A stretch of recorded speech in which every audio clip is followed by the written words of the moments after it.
Supremo Tribunal Federal, em maio de 2018, no dia 10 de maio de 2018, no relator para acordo, o relator para acordo, o ministro Barroso, Luiz Roberto Barroso, resolveu a questão dos agentes políticos e sua submissão à improbidade administrativa e o foro por prerrogativa de função, que não existe, para o julgamento das ações de improbidade administrativa. Eu convido você a acompanhar esse estudo que faz o percurso pelo qual o tema passou até ser encontrado pelo Supremo, ser enfrentado pelo Supremo no último dia 10 de maio de 2018 e proponho a seguir esse seguinte roteiro: enfrentar a questão dos agentes políticos, os agentes políticos se submetem à Lei 8429, como se chegou até essa conclusão no Supremo. Há foro por prerrogativa de função na ação de improbidade administrativa, o mesmo percurso. Como foi que a jurisprudência caminhou até chegar a esse momento, para que você entenda o tema. E, por fim, foi firmada uma exceção para o presidente da República no que diz respeito à responsabilização da lei de improbidade administrativa. Mas em relação ao foro, haverá foro caso o ministro do Supremo seja acusado, seja réu de uma ação de improbidade administrativa? A primeira questão que eu coloco é a questão da submissão dos agentes políticos à LIA. Eu vou contar 2 casos concretos que marcam esse caminho jurisprudencial pelo qual os tribunais superiores passaram. Primeiro, o caso da ex-governadora do Rio Grande do Sul, Ieda Cruzes. Essa ex-governadora foi acusada de improbidade administrativa e o Tribunal Regional Federal da 4ª Região entendeu que não se lhe podiam imputar os atos tidos como ímprobos por sua condição de agente político. O Tribunal Regional Federal da 4ª Região entendeu dessa forma. O segundo caso que eu vou contar é o caso do ex-prefeito de São Paulo, Maluf. O ex-prefeito de São Paulo, Maluf, ele foi acusado por atos ímprobos e condenado a ressarcir os cofres públicos municipais em uma cifra milionária, multimilionária. Ocorre que Maluf peticionou o juiz de primeiro grau, onde corria a improbidade administrativa, após ter sido diplomado deputado federal, e pediu a remessa dos autos ao Supremo, alegando 2 questões. Primeiro, eu, Maluf, não me submeto às sanções da LIA, porque ao prefeito se aplicam as disposições do Decreto-Lei 201, aquele Decreto-Lei dos crimes de prefeitos, que esse decreto-lei tem uma parte penal de fato, mas tem uma parte de sancionamento político-administrativo. E aí o Maluf disse para o juiz de primeiro grau: juiz de primeiro grau, eu não posso ser penalizado pelo mesmo fato 2 vezes. Eu não posso ter uma penalização específica, político-administrativa, e ainda ser penalizado por improbidade administrativa. E disse mais: juiz de primeiro grau, Vossa Excelência não é competente para essa ação. Esses autos subiram ao Supremo Tribunal Federal, por determinação do juiz de primeiro grau e foi enfrentado em PET no Supremo Tribunal Federal. Primeira questão, a questão dos pontos aqui fundamentais. Quais são qual é o pressuposto, quais são as 2 expressões chaves para a solução dessa questão? Primeiro, o princípio, o regime de plena responsabilidade dos agentes estatais. Esse é o primeiro ponto. O segundo ponto, o duplo regime de responsabilização. Veja, os agentes políticos, eles têm, no caso de presidente da República, ministro de Estado, procurador-geral da República, ministro do STF, governador e secretário de Estado, uma regulação de penalização, de responsabilização política prevista na Lei 1079 de 1950. E os prefeitos têm, como já lhes disse, o Decreto-Lei 201 de 1977. Contudo, vocês sabem que, além da administração pública caminhar por um maior zelo, por uma perseguição mais efetiva de uma tutela de probidade dentro da administração pública, uma tutela do ato administrativo probo, da administração proba, que passa pelo regime de plena responsabilização dos agentes estatais. Além disso, vocês sabem que um ato ou um fato da vida pode desencadear consequências jurídicas em vários ramos do direito. um mesmo supedâneo fático pode ensejar consequências criminais, civis, administrativas e político-institucionais. O que é que significa o duplo regime sancionatório? Significa dizer que determinados agentes políticos, pela sua condição, possuem um quarto, ou um quinto, ou uma quinta, não sei qual a posição ocuparia, mas uma forma específica, ou mais uma forma específica de sancionamento ou de consequência jurídica para determinados atos da vida. Há determinados atos que eles praticam que podem ser sancionados por vários ramos de direito, dentre os quais um sancionamento político-administrativo, o qual não exclui o sancionamento previsto na Lei 8.429, ou seja, convivem harmonicamente várias repercussões do direito para o mesmo ato. Essa é a mesma lógica que faz com que um ato ímprobo não anule a consequência criminal para aquele mesmo ato, e vice-versa. Uma consequência, a aplicação de uma penalidade administrativa, não anula a possibilidade de um sancionamento civil.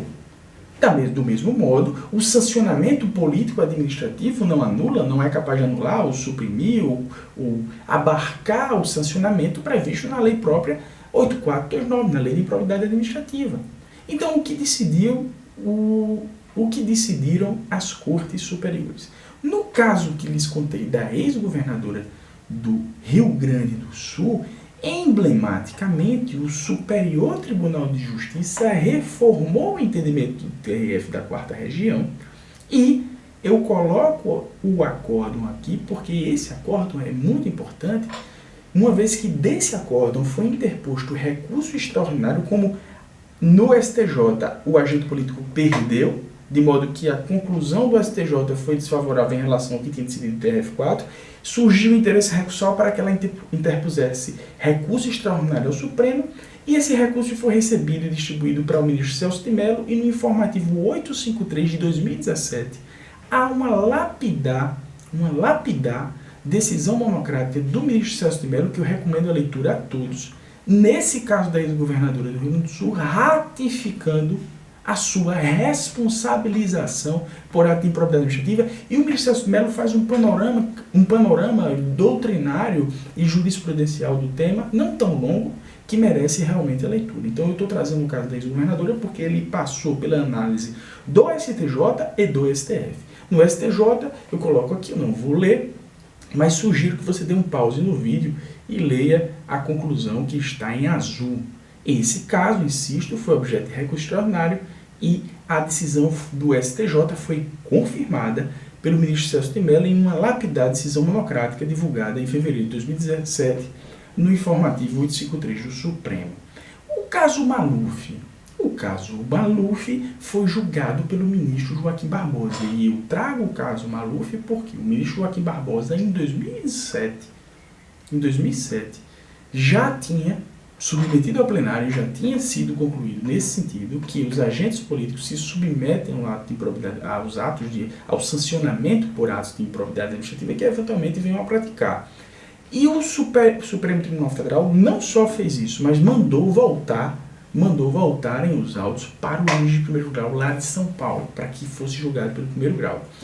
Eu trago o caso de Maluf, primeiro porque representa uma jurisprudência do plenário do STF, e eu estou fazendo aqui o percurso até chegar, o percurso da jurisprudência até chegar em maio de 2018, quando o ministro Roberto Barroso prolatou seu belíssimo voto e foi acolhido por ampla maioria do Supremo no mesmo sentido, mas eu estou trazendo porque o ministro Joaquim Barbosa, no voto, eu li o voto inteiro do ministro Joaquim Barbosa e pincelei, trouxe, selecionei um trecho que ele falou, e aqui eu faço um alerta. Foi em obter dictum, só que de maneira muito sapiente, eu acredito que ele coloca uma questão para que a gente aprenda, muito importante. Eu vou ler aqui o trecho do voto do ministro Joaquim Barbosa nesse recurso que ratifica a possibilidade dos agentes políticos se submeterem aos atos de improbidade administrativa. Disse o ministro Joaquim Barbosa, ele remeteu os autos para o primeiro grau, mas ele deu um alerta ao juiz. Ele disse o seguinte: o juiz de primeiro grau pode sim conduzir ação de improbidade administrativa contra autoridades e detentores de prerrogativa de foro. Ponto. Em consequência, poderá aplicar todas as sanções previstas na lei de improbidade administrativa, salvo uma. Não poderá decretar a perda do cargo político, do cargo estruturante e a organização do Estado, pois isso configuraria um fator de desestabilização política e institucional, para a qual a lei de improbidade administrativa não é vocacionada.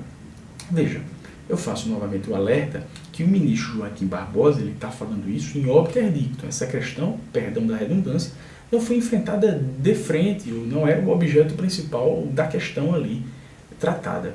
Mas o ministro Joaquim Barbosa lança luzes sobre uma questão muito importante. O sancionamento dos agentes políticos, especificamente em relação à perda do cargo, parece, pelo obter dictum lançado no voto de Sua Excelência, que se submete àquele campo específico de sancionamento político administrativo ao qual estão submetidas determinadas autoridades públicas. E faz todo sentido. Faz todo sentido, porque desestruturaria o sistema se um juiz de primeiro grau, por exemplo, pudesse decretar a perda de um cargo político. Um cargo político. Então, o ministro Joaquim Barbosa deu esse recado ao juiz de primeiro grau nessa ação do ex-prefeito de São Paulo. Então, qual é a conclusão desse primeiro ponto?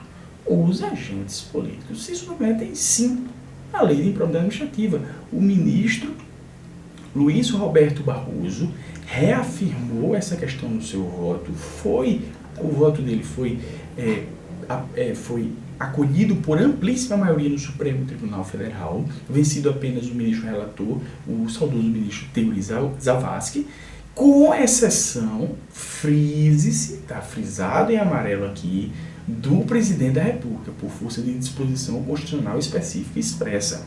O presidente da República tem sancionamento por atos ímprobos submetido especificamente ao Senado Federal. Então não se pode ajuizar não se pode perseguir ou se pretender uma tutela do direito à probidade administrativa contra o presidente da República com base na Lei 8.429.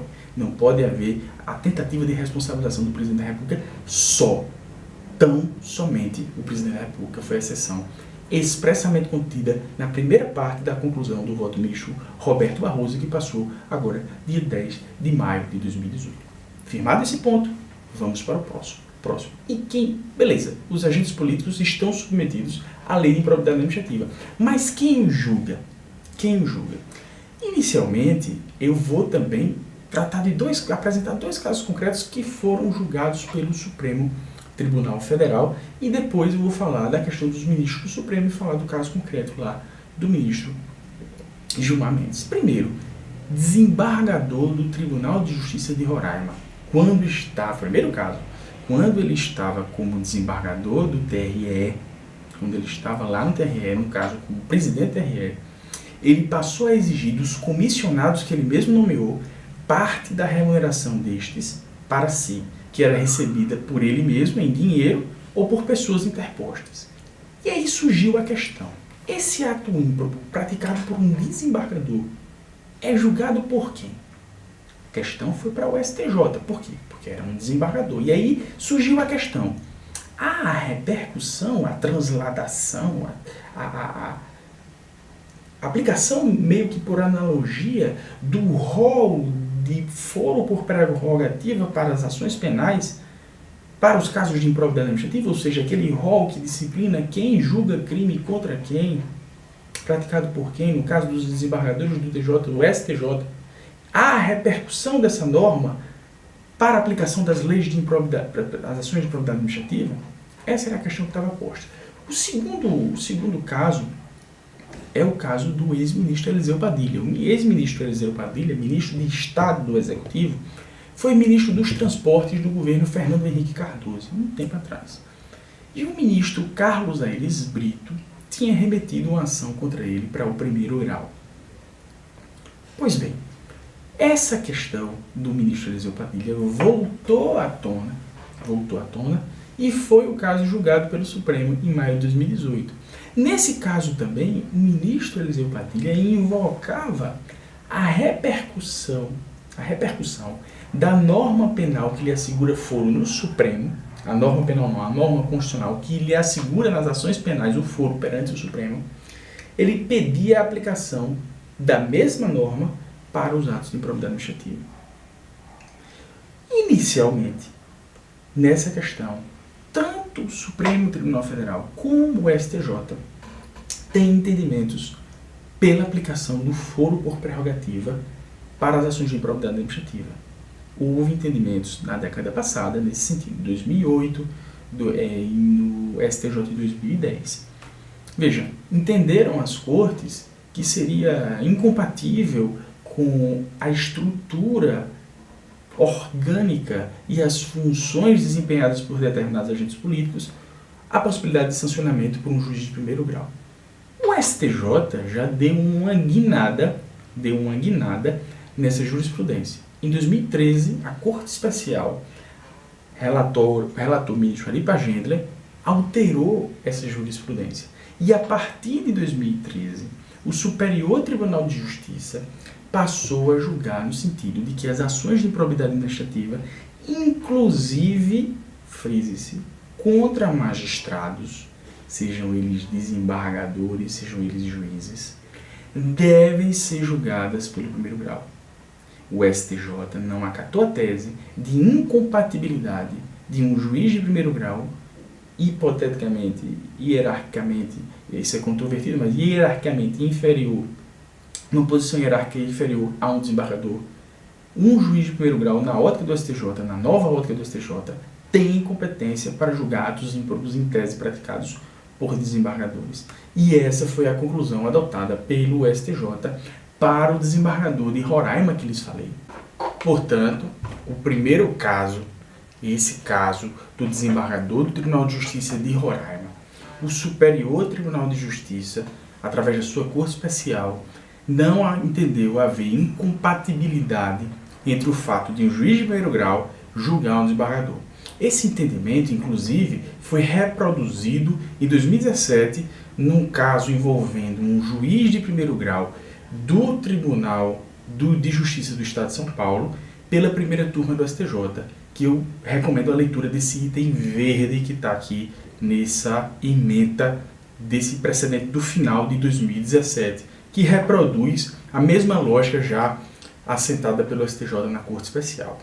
E o Supremo Tribunal Federal, no caso do ministro de Estado Eliseu Padilha, de que acabei de lhe falar, tinha acabado de lhes falar, resolveu a questão agora, no dia 10 de maio de 2018, no julgamento mais recente, e que firmou, portanto, a ausência de foro, a ausência de transportação do foro das normas que prevêem foro para as ações penais, para as ações de improbidade administrativa. É importante você saber que a ação de improbidade administrativa, na verdade, ela é uma ação cível. Ela não é uma ação penal. Ela é uma ação muitas vezes veiculada por uma ação civil pública. Às vezes classificada como ação civil pública de improbidade administrativa, a ação de improbidade administrativa típica é uma ação de improbidade administrativa atípica. Mas é uma ação civil e, portanto, não há a aplicação por analogia, porque, nos termos do voto do ministro Barroso, essa questão foi resolvida pelo Constituinte e pela Constituição Federal, e não há que se falar em aplicação por analogia das disposições penais para regular o foro para uma ação civil. E nós chegamos, portanto, à segunda conclusão. Não há foro por prerrogativa de função nas ações de improbidade administrativa.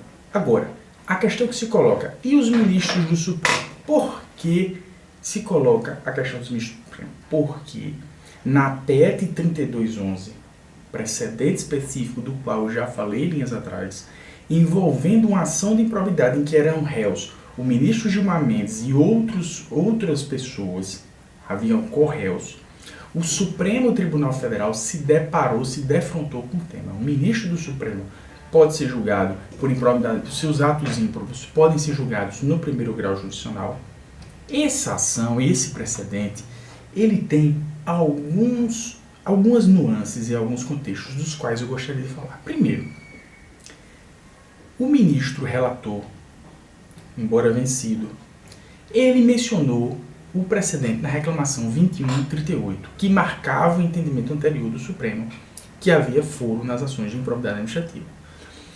E o ministro relator, ele ficou vencido por quê? Porque ele entendia assim, ou julgam todos no Supremo, ou julgam todos no primeiro grau. Ele não admitia que se enviassem alguns réus para o primeiro grau e que o ministro Gilmar fosse julgado sozinho no Supremo. Ele ficou vencido em virtude disso. O ministro Menezes Direito foi quem ficou redator para o acordo nessa PET, envolvendo a ação de improbidade administrativa que foi ajuizada contra o ministro Gilmar Mendes, em 2008.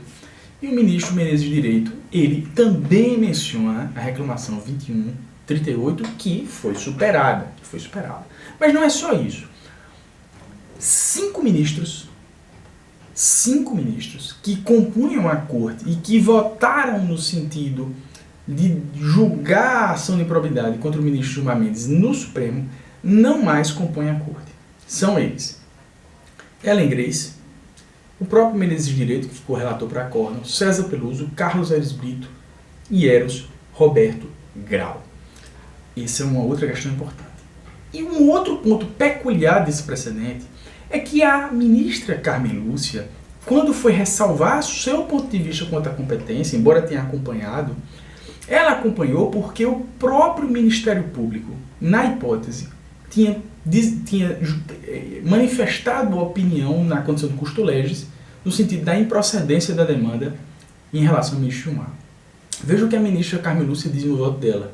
Porém, nesse caso, o parecer do Ministério Público, que é o autor da ação, é pela extinção, razão pela qual vou acompanhar a conclusão da divergência aberta, mas não contra o foro. Estou eliminando essa questão.